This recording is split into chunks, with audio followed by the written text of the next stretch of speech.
चंद्रयान 3 पहुंचा चांद के बेहद करीब। अब चांद के चौथे ऑर्बिट में एंट्री लेने को है तैयार। दोस्तों, अब चंद्रयान 3 को बस एक और लगाना है छलांग। चांद के बेहद करीब पहुंचा चंद्रयान 3। अब सिर्फ 150 किमी दूर है भारत। इसरो के मुताबिक चंद्रयान 3 चंद्रमा के नजदीकी कक्षा में प्रवेश कर चुका है। अब उसका ऑर्बिट काफी हद तक गोलाकार हो गया है। 16 अगस्त तक फिर जंप करेगा चंद्रयान 3।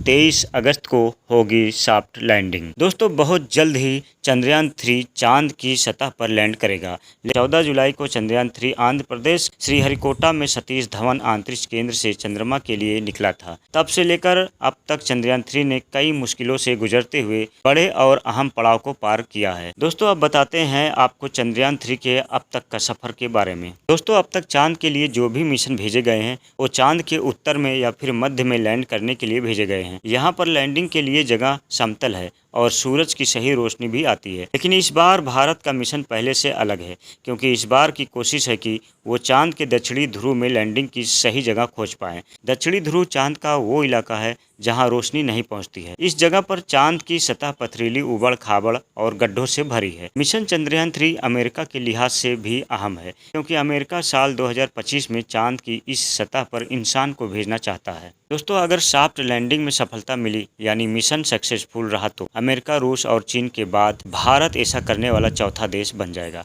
अमेरिका और रूस दोनों के चंद्रमा पर सफलतापूर्वक उतरने से पहले कई स्पेस क्राफ्ट क्रैश हुए थे। चीन 2013 में चांग-ई 3 मिशन के साथ अपने पहले प्रयास में सफल होने वाला एकमात्र देश है। वैसे तो चांद की इस रेस में कई देश शामिल है। भारत के पीछे पीछे रूस ने भी अपना मिशन लूना 25 लॉन्च किया है। भारत और रूस दोनों के मिशन का मकसद चंद्रमा के दक्षिणी ध्रुव पर लैंड करना है। चांद की दक्षिणी ध्रुव वाली इस रेस में ये दो देश ही नहीं बल्कि पूरी दुनिया इस रेस में हिस्सा लेने के लिए तैयार रही है। लेकिन हिंदुस्तान इस रेस में सबसे आगे नजर आ रहा है। मालूम हो कि चंद्रयान 3 23 अगस्त को चांद की सतह पर लैंड करेगा और 14 दिनों तक यह काम करेगा। चंद्रयान 3 चंद्रयान 2 की अनुवर्ती मिशन है। इसका उद्देश्य चंद्रमा की सतह पर सुरक्षित लैंडिंग और घूमने में शुरू से अंत तक क्षमता प्रदर्शित करना है। चंद्रयान 3 में अंतर्ग्रहीय मशीनों के लिए आवश्यक नई तकनीकों को विकसित करने और प्रदर्शित करने के लिए एक स्वदेशी प्रलोदय मॉड्यूल, एक लैंडर मॉड्यूल और एक रोवर शामिल है। वहीं इसरो प्रमुख एस सोमनाथ ने विश्वास जताया है कि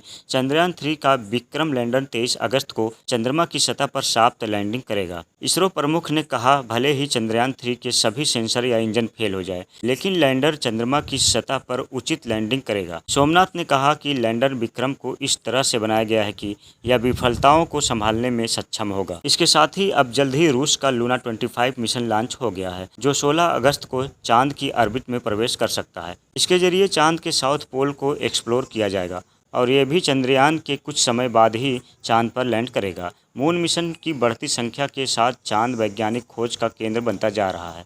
हालांकि ज्यादा मिशन से आपसी टकराव से बचने जैसी चुनौतियां भी बढ़ती जा रही है। दोस्तों, चंद्रयान को चंद्रमा की सतह के नजदीक लाने की प्रक्रिया शुरू हो गई है। हाल ही में की गई प्रक्रिया के बाद चंद्रयान 3 की कक्षा घटकर 150 किलोमीटर की रह गई है। इसरो ने बताया कि अगली प्रक्रिया 16 अगस्त को सुबह करीब 8:30 बजे अंजाम दिए जाने की योजना है। इसरो ने अभियान के आगे बढ़ने पर चंद्रयान 3 की कक्षा धीरे धीरे घटनी शुरू हो गई है। उसे चंद्र ध्रुव के समीप लाने की प्रक्रियाओं को अंजाम दिया। इसरो के सूत्रों के अनुसार अंतरिक्ष यान को 100 किमी की कक्षा तक पहुंचने के लिए एक और प्रक्रिया को अंजाम दिया जाएगा, जिसके बाद लैंडर और रोवर से युक्त लैंडिंग मॉड्यूल आगे की प्रक्रिया के तहत प्रपल्शन मॉड्यूल से अलग हो जाएगा।